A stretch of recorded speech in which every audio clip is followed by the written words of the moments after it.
நம்பீஸ் நய்யனார் நாகேந்திரன் பாஜக தலைவர். எப்படி அவர் பேர் கூட எனக்கு சொல்ல வரல, தப்பாக நினச்சிக்காதீங்க. ஏன்னா பாஜகனாலே அண்ணாமலை சார் தான் நினைவு போதும் எல்லாருக்குமே. எனக்கும் அவர் தான் நினைப்போம். ஏன்னா மாசாக பேசுவார், கிளாஸ் எடுப்பார். அதனால அண்ணாமலை சார் நல்லா தெரியும். ஆக்சுவலாக அவரை என்றைக்குமே கொஞ்சம் தலை வணங்குறேன். ஏன்னா அவர் பெரிய இடத்துக்கு போகணும், பெரிய ஆளாக இருக்கணும். சேர வேண்டிய கட்சியில் சேர்ந்தாருன்னா எங்கேயோ போய் ஒரு லெவலில் இருப்பார் அவர்.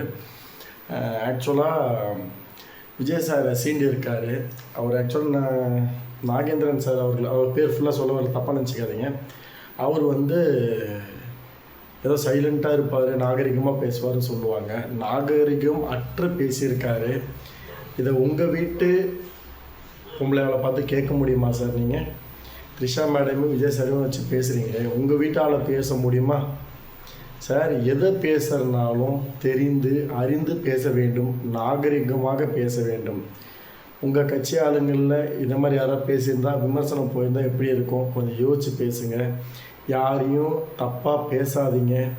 விஜய் சார் கூட இருக்கிறது சாதா மக்கள் இல்லை, அடிப்படை கீழ்த்தனத்துலேருந்து மேலே வரைக்கும் இருக்காங்க.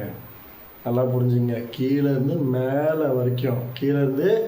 மேலே வரைக்கும் தொண்டர்கள், இளைஞர்களை அப்படி கையில் வச்சுருக்காரு. அப்படியே இளைஞரை கையில் வச்சுருக்காரு.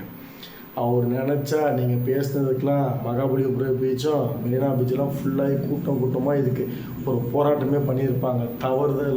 தவறுகளை சுட்டி காட்டணும்னு எங்கள் தளபதி நினச்சாரு அப்படின்னா பீச்செலாம் ஃபுல்லாகி கிடக்கும். அவர் எதுக்குமே அகிம்சம் அதெல்லாம் யூஸ் பண்ண மாட்டார். அவர் சைலண்ட்டே எல்லாத்துக்கும் பதிலடி கொடுக்கும். பேசும்போது தெளிவாக பேசுங்க, தப்பாக பேசாதீங்க. நன்றி.